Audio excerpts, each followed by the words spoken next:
Hello, everyone, and welcome to our Coding Made Easy with Codingville.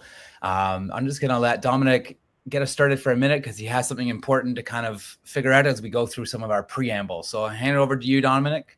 Totally. So before we get going, I want you to create your account because you're going to need an account, and it takes a couple of minutes. So while Jonathan will be introducing the workshop, that's the best time to go to codingville.ca. It's a Canadian website, codingville.ca.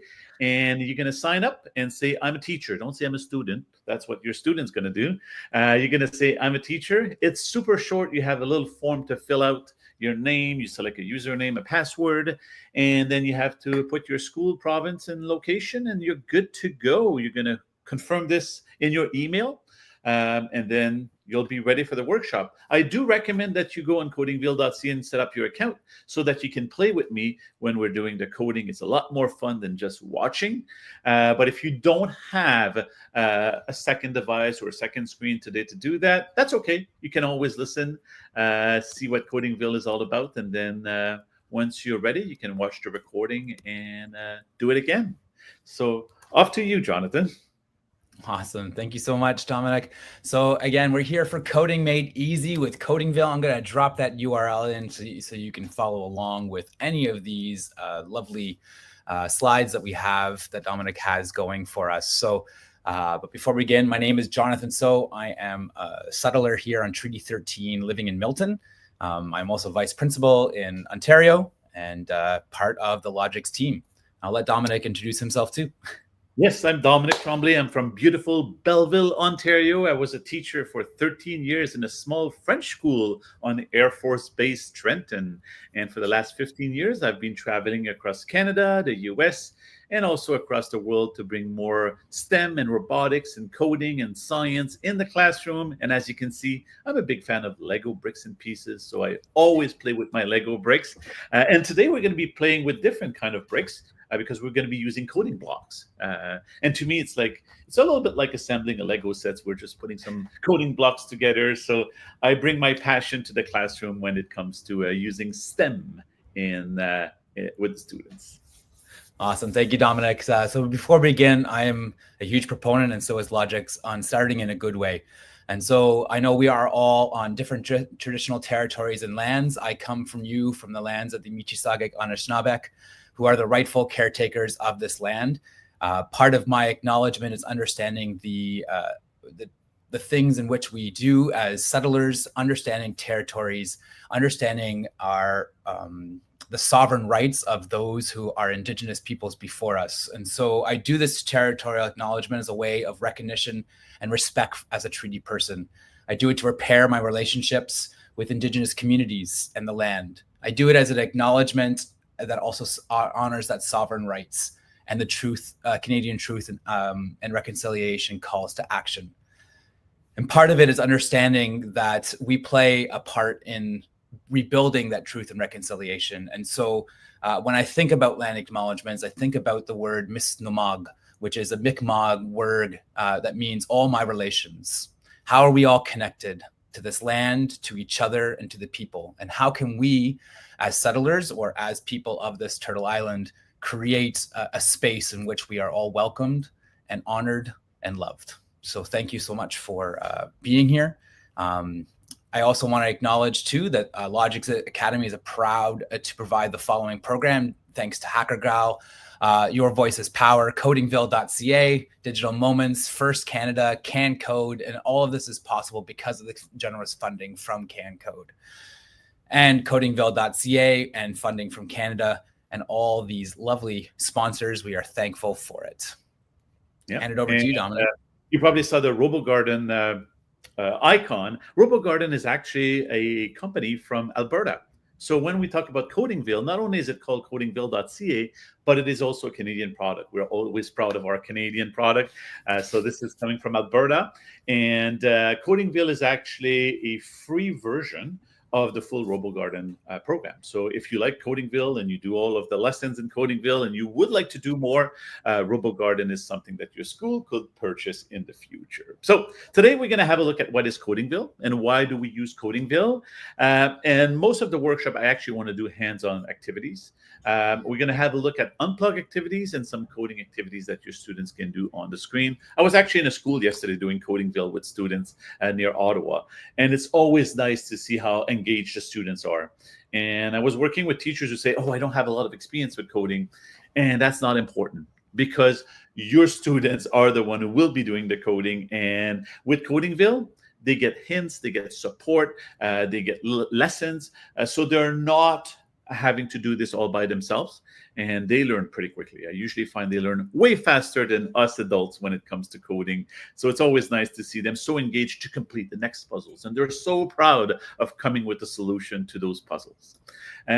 Now it says Q&A at the end, but feel free to ask your questions at any time. Jonathan will be monitoring those questions and letting me know if you have any questions. So again, if you haven't created your account, and some of you just joined like recently, you go to codingville.ca, and then you're going to click on sign up. Make sure you select I'm a teacher, and then you can create your account and have access to the platform for your classroom. So why do we use Codingville? Well, Codingville is a game-based educational platform. It's designed to teach coding to the students, and it was created based on the RoboGarden platform, but as part of the CanCode funding to make it accessible to all the schools in Canada. Students can learn block-based coding, but it can also learn text-based coding. And I really like in Codingville how we have that transition, because students can be intimidated by text-based coding, because I've learned text-based coding as a kid in the 80s, and you make one little mistake, a syntax error, and your code isn't working, and it can be frustrating. So I like that transition that was built into the platform. It's also self-paced. So if you have students who zip through the activities, you can always send them more activities. But if you have students who are struggling and need a little bit more help, that's fine as well. So the cool thing is students are not stuck waiting for you. They can go and move on to the next activity. And as part of the Coding Big platform, one of the most advanced activity is an app creation. And we all will know that we have apps on our phone, our iPads, our tablets. Apps are the big thing. And it's kind of cool that students can create an app that they can deploy on a phone or tablets once they're done. This is done through a web app. So students, as part of these lessons, would be learning the fundamentals of JavaScript and HTML5, which includes CSS and the actual HTML language. So lots of fun for students who want to go further than just coding with puzzles. And it's perfect for differentiated instruction. Because some students can work in block-based coding in your class, and some students can work in text-based coding in your class. It's totally possible, and the platform is designed for that.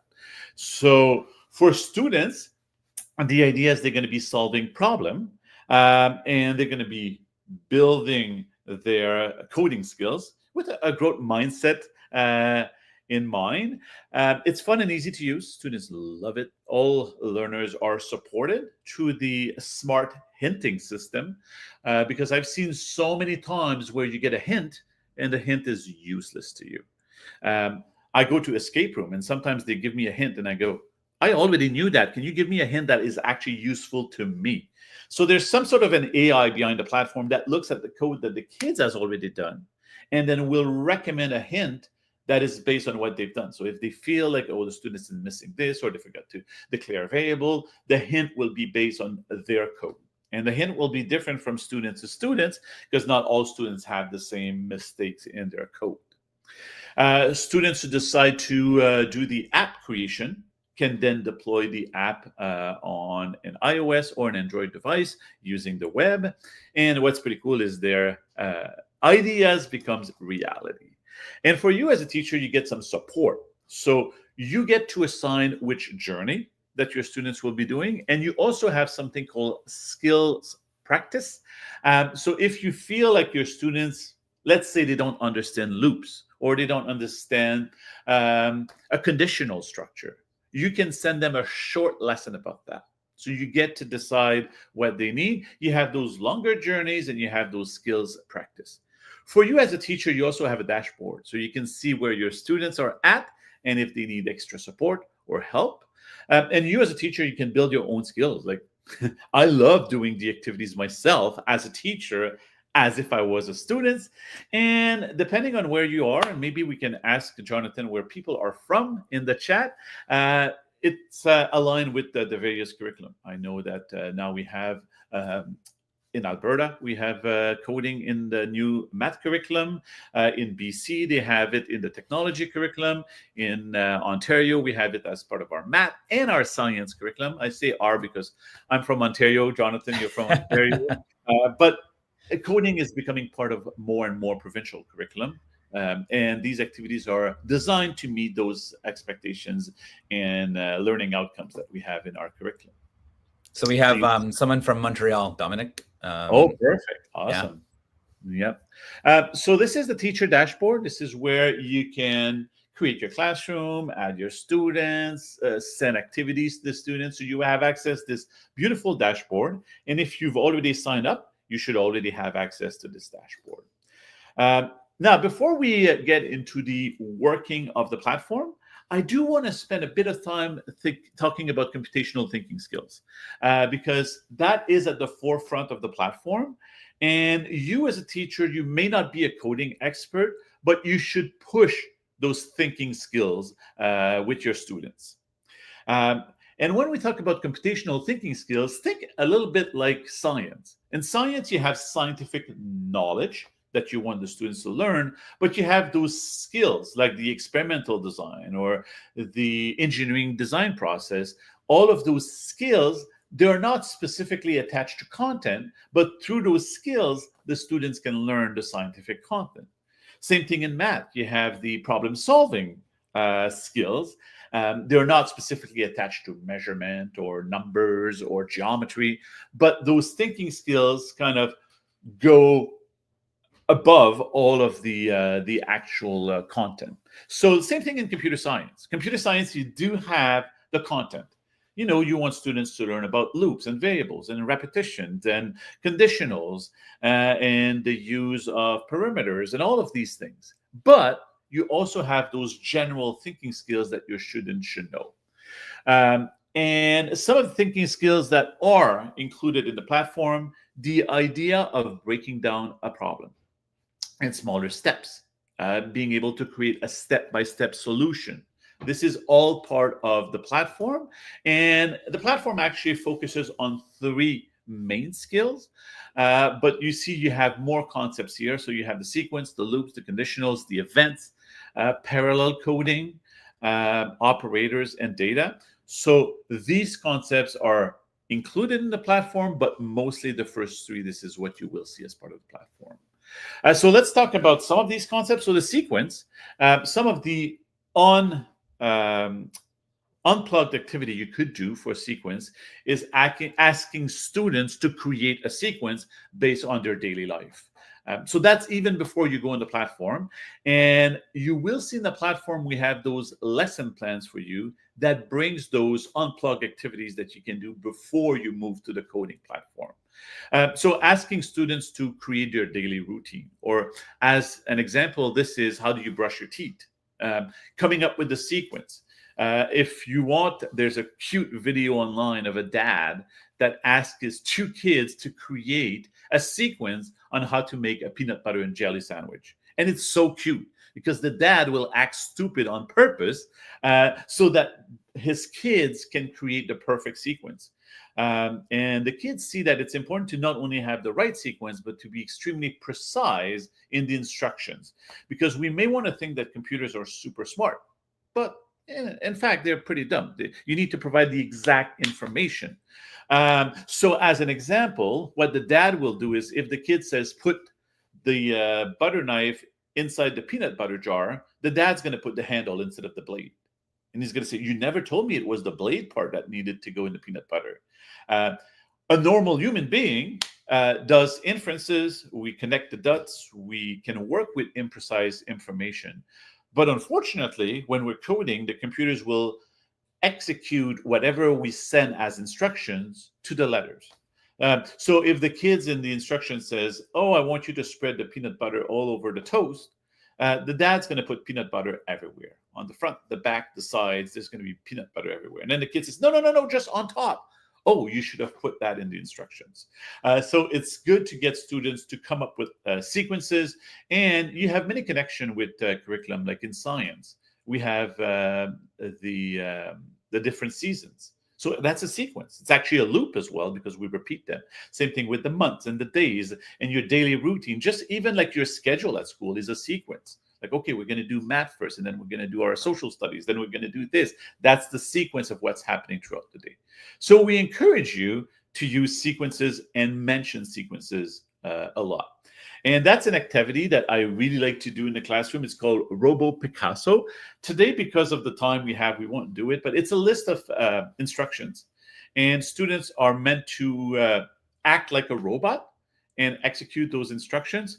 I don't want to spoil it, but this is what you get. So if you follow these instructions to the letter, this is what your students will get. So I encourage you to use this activity. You have all of, and because we put the link, and Jonathan put the link to the PowerPoint in the chat, you have access to those slides. So you can use them in your classroom. And yeah, so this is the list of instructions. And if students follow them perfectly, they should end up with a beautiful butterfly.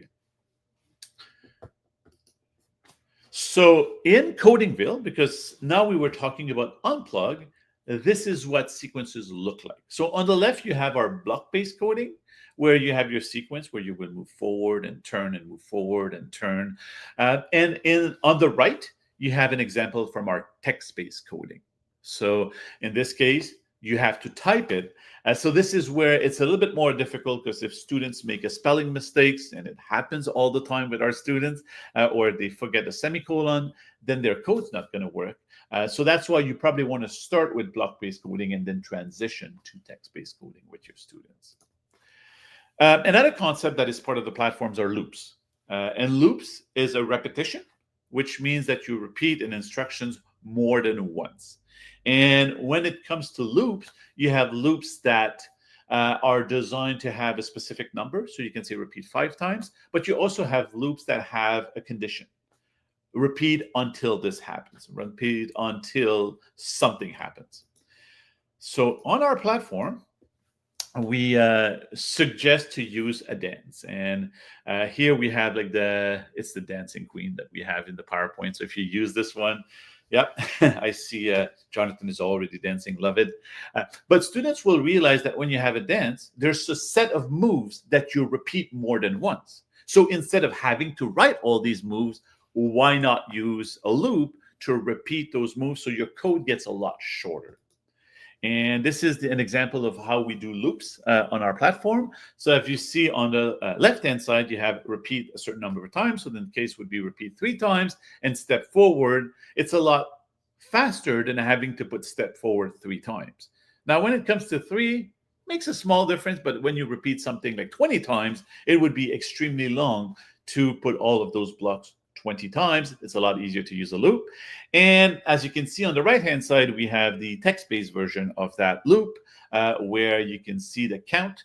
So we're adding to the count with every step. So we start from 0 to 3. And this is actually kind of cool, because students could say, I want to go from 5 to 10. And then you can ask them, how many times is that going to be? How many repetition will that be? So from 0 to 3, and then you count by +1. So that's going to give you a repeat 3 times. And then we have conditionals. Conditionals is something like that you would have in your daily life. Like if it's raining, I'm going to bring my umbrella. If it's sunny, I'm going to put my bikini. Okay, so this is an example from daily life, and I encourage your students to come up with their own if, then, else. If it is sunny, then I will bring my umbrella. Else, I'll wear my bikini. So this is an example of a conditional. And just to tell you, I wanted one time to get a list of conditionals, and I just asked AI to create them for me. I said, there's one example, and I said, can you create examples from the life of a 10 years old? And it came with so many good examples. So if you're looking for more examples, AI will be your best friend for that. One of the game that we like to do is a Simon Says, because when I have a Simon Says, you have this idea of if, then, else. If Simon says this, then do that. If not, do something else. So this is what our loops look like on our platform. So you have the block-based version on the left, and you have the text-based version on the right. And now, as you can see in the first loop, we have an if, but without an else. So there's only one condition. If the color is green, then do this.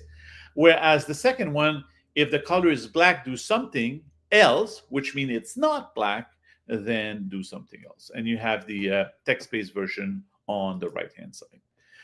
So now I think it's time to go and have a look at the platform. We've done enough talking, and it's time to play. So hopefully you have your account. If you don't have your account, Jonathan's going to put the link again, codingville.ca. It's pretty easy. Go and create your account because I'm going to be demoing that platform. So let me leave this PowerPoint and switch the platform.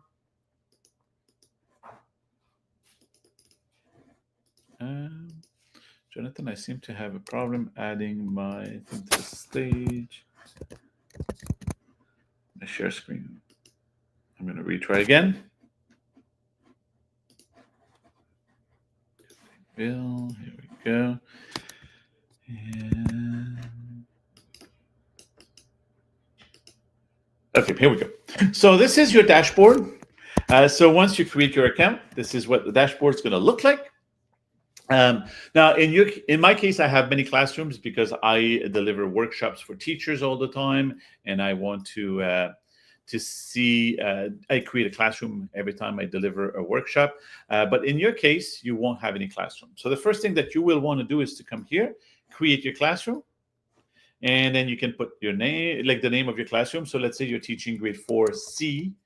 So you can put a name for the platform, and then you can say which grade. So let me say grade 4. And then I'm going to create the classroom. Now, once the classroom is created, and let me go and have a look. I should have my classroom 4C somewhere. Here it is. As you can see, let me zoom in. Because of my old age, sometimes it's difficult to read. As you can see, this is a class code. So for your students' creation account, you have two choices. You can either send a class code to your students, and from there, they can create their own account. What that means, though, it means they're going to select their own user ID and their own password. If you want to control that, it's better to actually go in the classroom here, and then you can, let me zoom out again, come on to students, and then add your students yourself. So sharing with the class code is one way to do it. But you can also add students by student. So you could add students and you would put their name. It says full name. I recommend just putting the first name for privacy reason. Or what you can do is, like my school when I was a teacher was called CTHNS. So I would just call them CJ01, CJ02, CJ03. So that way it was even more anonymous. So check with your provincial's regulation when it comes to privacy. You don't have to put the full name. Then a username, and then a password, and also ask for gender. This is for stats purposes for our funding with the government of Canada. So if you prefer not to identify, if students prefer not to say, that's totally fine. And then you would add student by students. If you have your students in an Excel file or a Google Sheet, you can always get a CSV file. So you would export to CSV, and you can upload that CSV file here so that it's going to add your students all at once. I usually say if students are grade 4 and up, sharing the class code works very well. But students like in grade 1, grade 2, that may be a little bit young for them to do account creation themselves, like to explain that they have to choose their own user ID and create their password. The advantage of using the class code is then they're going to be automatically attached to your own classroom as a teacher. So this is the class creation. Also, you will probably see something that says something went wrong. The thing that went wrong is I haven't done the students' demographic. And this is, I'm going to admit it, this is for funding purposes. We need those numbers. So it's going to bug you until you actually fill out that little form.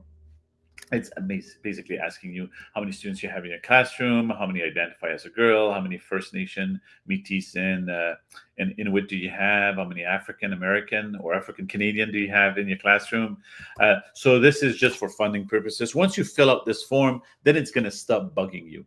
And it's kind of annoying because it says something went wrong, and you go, what is wrong? It doesn't tell you, please fill out the survey. I'm just telling you so you don't worry. If you don't have time to fill out the form, you will just see something went wrong. Don't worry. It's everything is fine. So that's it. So now once you have this and you have your whole classroom set up, you can come onto journeys. And this is where the meat or the tofu of the program is. This is where you can assign all of those amazing journeys to your students. So let me have a look at the journeys with you so you can decide which one is more appropriate for your students.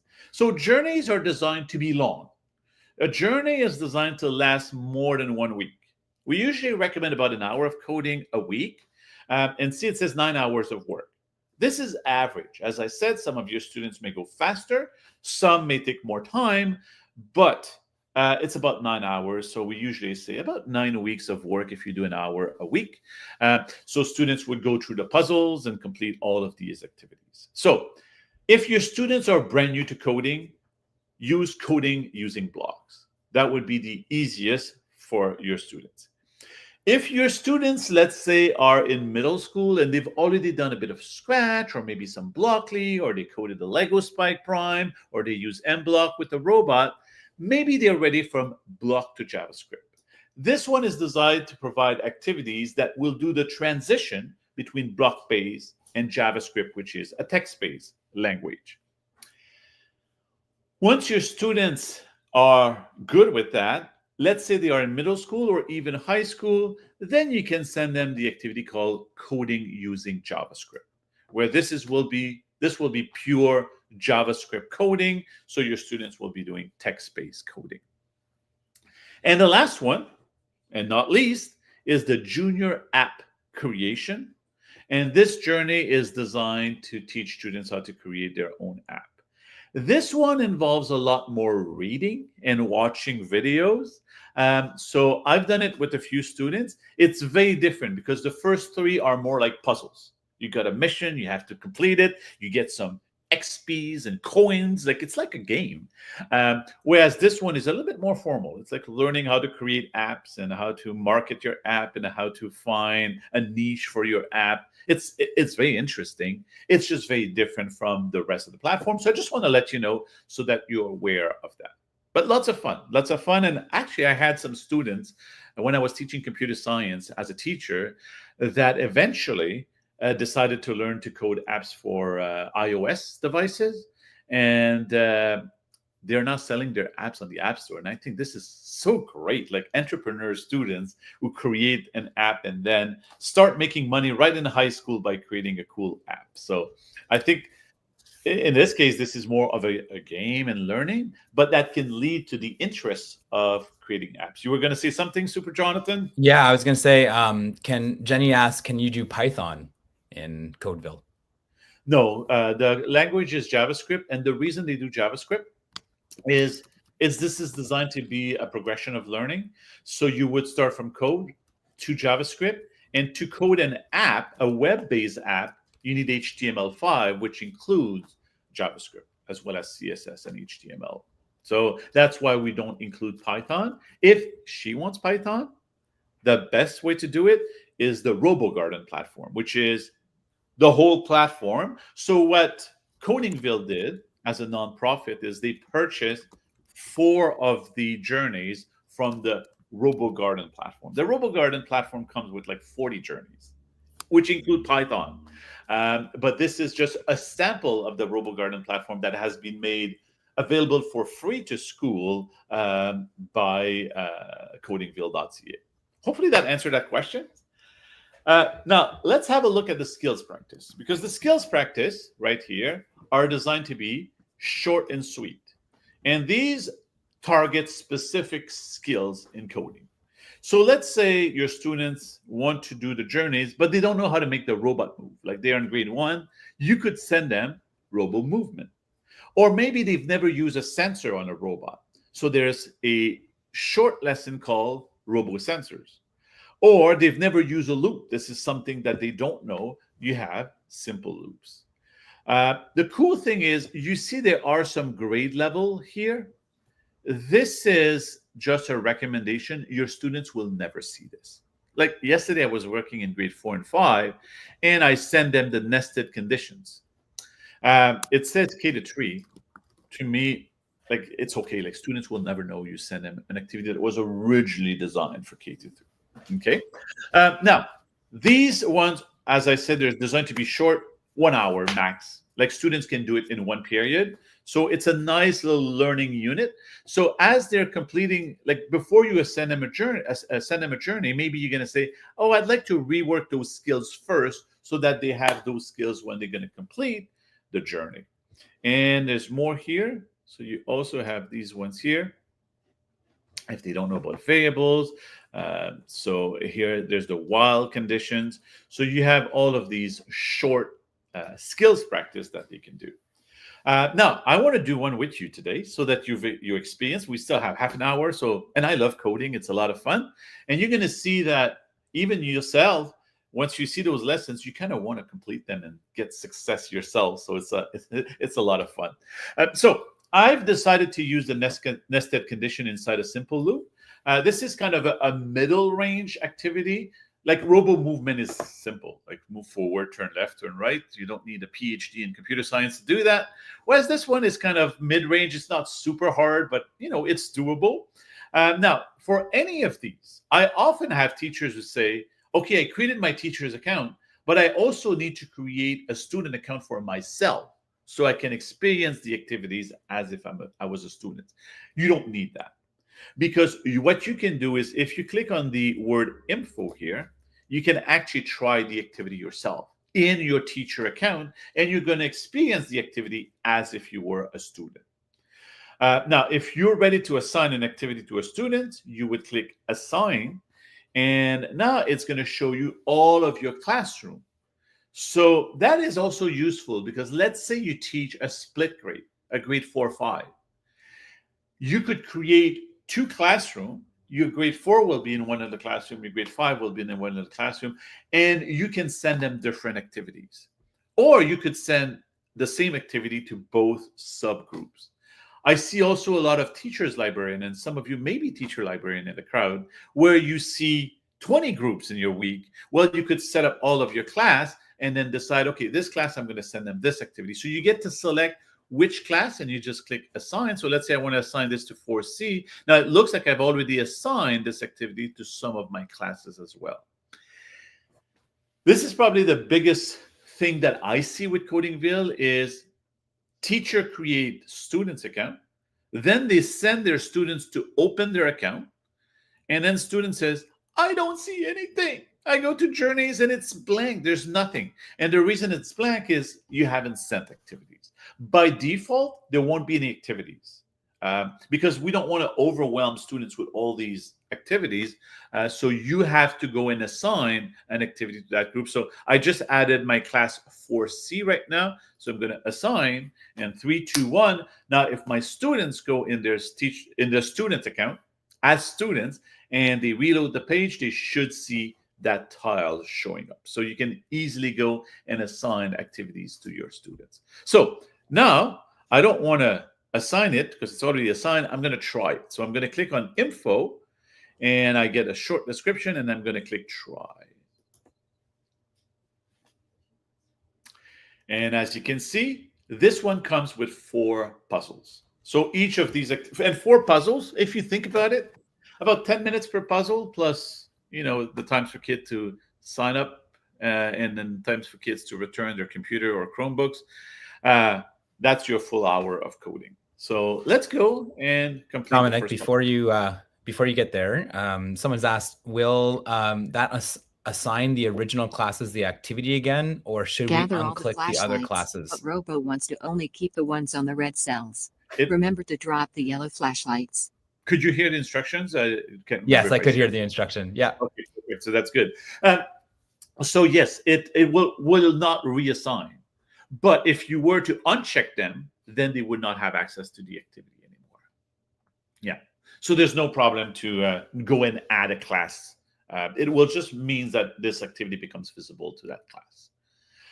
Okay, so here, as you can see, You also have voice instructions. Your students, if they don't have headphones, you may want to turn this off because, or ask them to turn off. But this is very useful if you have students who have difficulty reading, because all of the instructions come with voiceover. Okay, now you can Gather all the flash. you can turn it on or off. So in a classroom, if your students don't have any reading difficulties and they can read the instructions, you may want to ask them to turn it off so that you don't have this playing in the classroom, not at the same time all the time. But as you can see here in this activity, students are asked to collect a flashlight, but they want to keep the one on the red cell. The one on the yellow cell need to be dropped back to the ground. So let's say continue here. And now you can always close this. I usually close the instructions so that I can see. Now, one thing that I want to mention also is that you have two scenarios. You have scenario 2 and scenario 1. And as you can see, the idea is that the flashlights are not located on the same spot in both scenarios. What we want is, we don't want students to hard code. We want them to use conditionals, because the activity was called conditionals inside simple loops. If we had only one scenario, students could hard code, like move, grab the object, move, don't grab the object. And in this case, their code would not work with many different scenarios. So that's why there's always more than one scenario here. So let's do the coding for this one. In this case, what I will want is my robot to move. Now, if I go here under movement translation, you see there's something called step forward. Now, step forward, I want more than one step, because if I count 1, 2, 3, 4, 5, 6, 7, 8, 9, I want my robot to move 9 times. So what I'm going to do is I'm going to have to use a loop. I'm going to use a repeat. And as you can see, there's a empty hole here. So students would go and grab the value. And then they're going to put 9, because we want to repeat this 9 times. So see, it's already more efficient now, because instead of having to move forward 9 times, one after another, I use a loop. Now, that doesn't account for the flashlights. So I want to keep the red flashlight, but the yellow flashlight, I need to drop them. So this is where students will learn to use a conditionals. And conditionals are under selection. It's called if. So I'm going to bring it here. A lot of students make the mistake of putting it here, and then they realize it doesn't work. And the reason it doesn't work is it will move forward and only check at the end what's the color of the cell. So you need to do it every single time. So with every step. See, there's some logics into the coding, and it's a lot of fun to see students realize those things. Now, if you've done Scratch coding, in a Scratch code, the if comes with everything you need. In this block-based coding, students actually need to bring their comparison. So in this case, you can see you have access to all of those symbols: greater than, less than, equal, not equal. And in this case, I want to check, am I on a yellow cell or am I not on a yellow cell? So you also have access to a color sensor like you would get on a robot. So I'm going to say get cell color, like this. And then the color will be yellow. So let me grab the yellow here. So basically what that means is, if the cell color is yellow, and yellow, I do not want to keep those flashlight. So I'm going to go under user interaction, and you will see something called drop object. What I like is there's a lot of little icons too that help students know what these blocks are for. So even if you have students where the reading skills are not there yet, they have, or English is not their first language, like yesterday I was working with French kid, the interface is in English only, they could at least have those icons to help them understand what the blocks do. So I'm going to say drop object. So let's try this code. Actually, let me make a mistake. I'm not going to put the drop object, because I want to show you the smart hinting system. So I'm going to say run. And now my robot didn't drop the yellow flashlight. And see, it says hint, and it's giving me some hint of what I should be doing here. So now I'm going to bring my drop object. And if you look, it's going to run through the 2 scenarios. So first scenario, It's dropping the yellow flashlight and keeping the red one, because this is what my code says. And then it's running the second scenario like this. And as you can see, it's dropping the yellow flashlight and keeping all the red. And then at this point, it says, congratulations, you're amazing, Dominic, you've done this. I can replay if I want. And sometimes I will challenge students to create their code a different way. Is there another way that you could create this code? If not, I'm ready for the next mission. And it's going to load the second mission. Here we go. Collect the 2 flashlights by following the green path. If the cell is red, drop the flashlight. Now, as you can see, it probably took me about 5 minutes to solve the first mission. And I do this every single day. So imagine a kid who, is learning. You can totally see like 10 to 15 minutes per puzzle. And that's what I usually see in the classroom. They're short enough so they don't get discouraged, but they're fast enough so that they can have lots of fun. Okay, so in this case, the missions are also designed to become a little bit more difficult. So in this case, we're not starting with the loop. We do have to go and collect the flashlight, and then we're going to use the loop and the conditionals to drop the flashlight on the 2 flashlights on the red square. Now, what's pretty cool is there's 2 scenarios. And in the second scenario, the red square are not in the same spot. So students cannot hard code the dropping of the flashlight. They have to use the sensors and the conditional. Okay, so let's code this. So the first part would be to go and grab those flashlights. So the students will need to use movement. So they're going to use a rotation, rotate right, then they're going to move forward. I also encourage students to try it step by step, which means it's okay to press run to see if this part works. Okay, now I'm capable of collecting the first flashlight. That part is done. Then I can continue my code. There's nothing wrong in doing more than one attempt to make sure that first part of your code is working. And I always tell them, like, imagine you are an engineer at Microsoft or at Meta. You create Instagram or you create Microsoft Word. They don't imagine if they were creating the whole Microsoft Word, the whole app, and then when they think they're done, they press play to see if the app is working. No, that's not how it works. They're going to create little feature by features. And even when it comes to these apps, they release the first version. And then a week later, they have an update on the App Store. And 2 weeks later, they keep adding features. They don't create the whole app and then press play. Same thing here. You don't have to solve the whole puzzle and then press play. You can do it little step by little step. So now one of the difficulty with this one is students will know, okay, my robot needs to turn right and then move forward. But now they kind of have to feel like they are the robot to see, okay, I need to turn left based on where the robot is right now.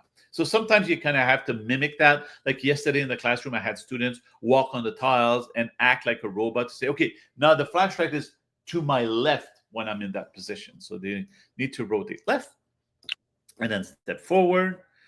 And then this is when we start the loop. Because if we try this code right now, my robot goes and picks up the 2 flashlight, but then it has to start moving on those colored tiles and determine, are they red or are they not red? So this is when we start the loop. So I'm going to bring a loop. I'm going to bring a value to say how many times. Now, here I have 1, 2, 3, 4, 5, 6, 7, 8 tiles. So I will need to repeat 8 times. So I have to count them. And I need to move forward between each tile. And then after I move forward on the next tile, I need to do a check. So I'm going to use a conditional. Now, remember, the conditional doesn't come with the comparison. You need to go and get it in the Boolean section. And Boolean is a pretty difficult word for the students, but it is a computer science word. Boolean means it's true or false. Like this can be true or false. There's 2 options. Yes or no, true or false. And then I need to grab my color sensor. And now I want to check, is the color red? So I'm going to grab some red. Okay, is it red? And if it's red, I need to drop a flashlight. If it's not red, I won't do anything. So I need to come under my user interaction and get this drop option. Okay, so this is my code now. Let's give this a try. Let's run this. It's going to run to the two scenarios. So right, forward, left, forward, checking, red, red, boom. And here we go. It's like I've done this a lot. And then see now the red squares are not in the same location, but my code was working because I didn't hard code it. I used my conditional. So let's have a look at the next one because it gets a little bit more difficult with each of them. So Dominic, what happens if you hit the debug button? The debug is designed to do it step by step. So, okay. And then it would stop after each step so you can see where your mistake is. Yeah. No, I just know in Ontario curriculum, one of the curriculum expectation is to debug something. So I thought that might be something that could help. Yeah. So you have the debug to help you do it step by step, and you also have the hint system. So when you make a mistake, you can ask for a clue. Okay. So now I'm loading the next mission, and you're going to see the next mission is a little bit more difficult because in this case, It's time to gather rocks, but wait, Robo can only hold rocks that weigh less than 5 kilograms. Let me tell you myself. So you have those rocks, and those rocks have numbers under them. And what I like is we can't see those numbers. They're hidden under the rocks. If students zoom in, they may be able to see, but it's not very visible. The rock represents the mass, or the numbers represents the mass of each rock. And this robot is pretty weak, cannot hold more than 5 kilograms. So the idea is if it's more than 5, the robot has to drop the rock. It can't keep the rock. But if it's less than 5 kilograms, the robots can keep the rock. And again, there's two scenarios where the mass of the rocks are different from scenario 1 and 2 so that you cannot hard code your robot. So again, you would probably start by positioning your robot. And in this case, they made the robot not looking in the right direction. So you need a rotate right like this so that your robot is facing those rocks. And then after that, this is when we start the loop. So I'm going to need to go 1, 2, 3, 4, 5, 6, 7, 8. I have 9 rocks. So I'm going to do repeat 9. So I'm going to bring a value here. I'm going to say I want to repeat this 9 times like this. And then I'm going to move forward 9 times. But with each step, I need to check the mass of the block. And because it's a Canadian product, it's in kilograms. So it's 5 kilograms. I like that. So I'm going to put an if statement like this. And then, okay, this is a bit different. When I tell you, there's a progression of learning, when I come in under my Boolean here, I'm not going to use the equal. I'm going to use the symbol greater than. And now I'm going to go under my user interaction, and I'm going to read the cell number, and I'm going to say, and I'm going to grab a value here. If the cell number is greater than, and 5 kilograms seems to be the maximum weight that my robot can hold. So if the mass is greater than 5, then I need to drop that rock. So I'm going to go user interaction, and I'm going to drop the object of this. And now let's give this a try. When I run my robot, you're going to see those values. Like the first one is 0.5, 1, 2. So the one that it left, the first one was 7. So it didn't grab the 7, it left it there.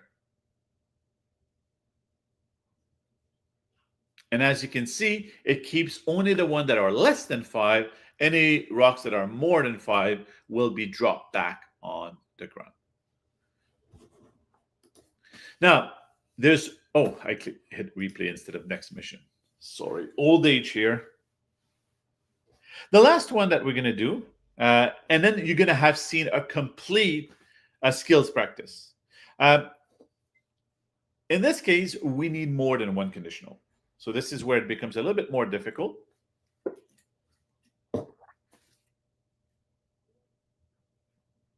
Here we go. Time for some gear. Follow the path. Okay. So the mission in this one is that your robot needs to move.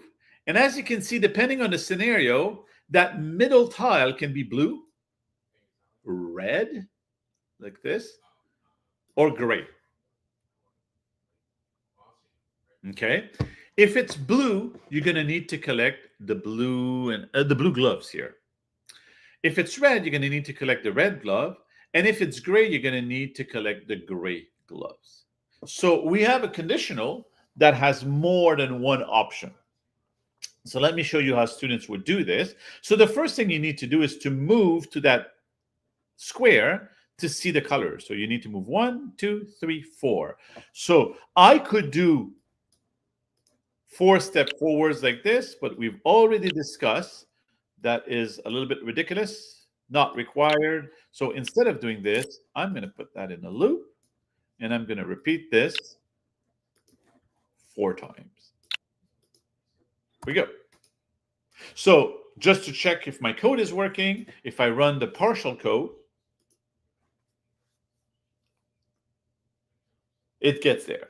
Now, obviously, it's telling me I have a mistake because I haven't finished the code. Now, this is where I need to put my conditional. So look at that. I'm going to go selection. I'm going to bring a conditional here.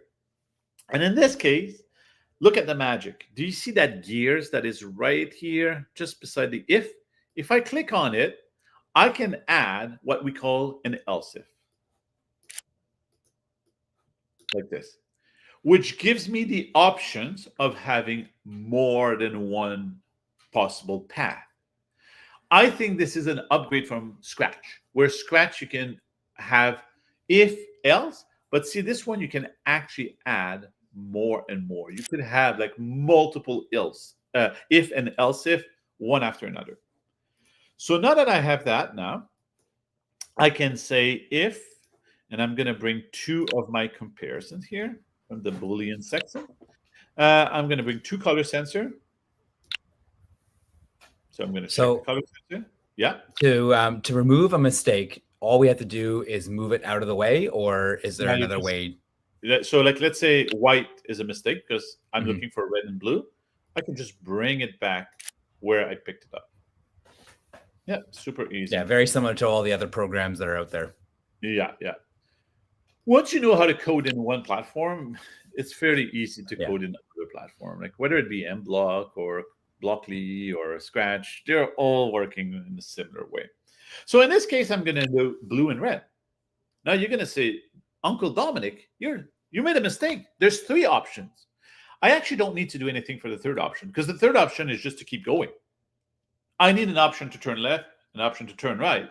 And it's so interesting because some students will code a third option and they go, oh, I actually don't need to do anything for my third option. So why do I have it? It's super interesting to see that understanding that they develop.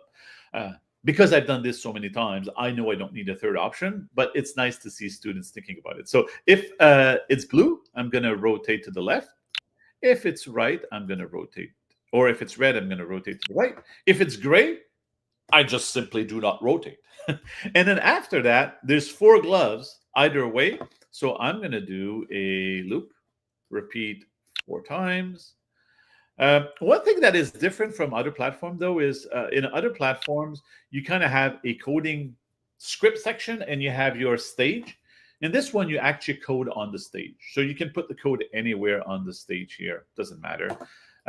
So now I'm going to step forward, and this is 4 times because there's 4 gloves. So if you think about this code, if it's blue, it's going to turn left, and then it's going to do the 4 step. If it's red, it's going to turn right, do the 4 step. And if it's gray, it's doing nothing and do the 4 step, which is exactly what I want. I want to keep going forward. So look at this code. This is the last one we're going to be doing together.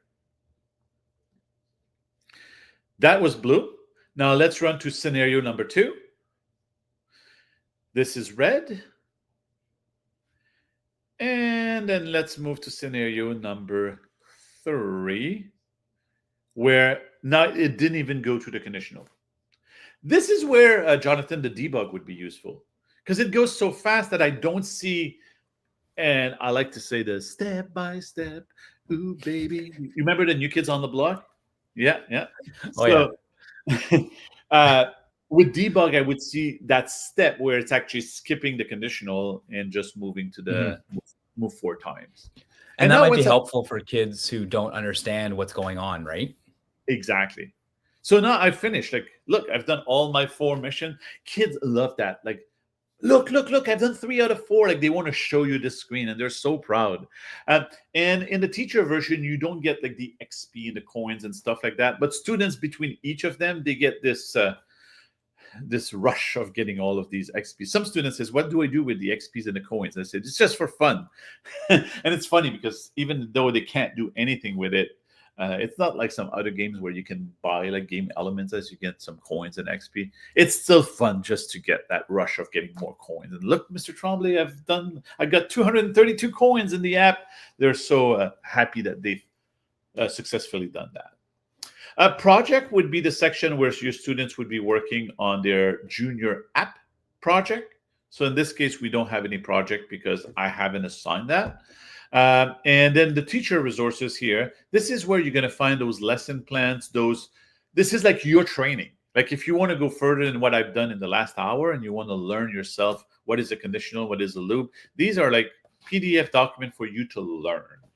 Same thing with the lesson plans. This is designed to help you teach. So it has more than just the activity. And if you want to do more training, Logix Academy offer the training, but you've already done our intro training by attending today, so you're good. But if you know teachers who didn't attend the training today and they would like to attend a training, they can click here. We also have some in-person training where we go in your classroom and we do co-taught, or online training as well, where we go in your classroom remotely. So make sure you contact Logix Academy if you're interested, because we love to deliver that to your students and your teachers. Here, help requests. Some of your students who get stuck, they may hit the little flag when they're completing the activities, and that would send you a help request. So some students may be too shy to raise their hand and say, Mr. Tremblay, I'm stuck. Well, that's a nice way to flag an activity where they get stuck. And at the end, you get some certificates for your students that you can download. And you also have the leaderboard where you can see some of your students that are performing. I don't like to make it a competition. So I don't use the leaderboards, but you would have this option if you want. Do we have any questions that have showed up in the chat? No questions. T says very informative.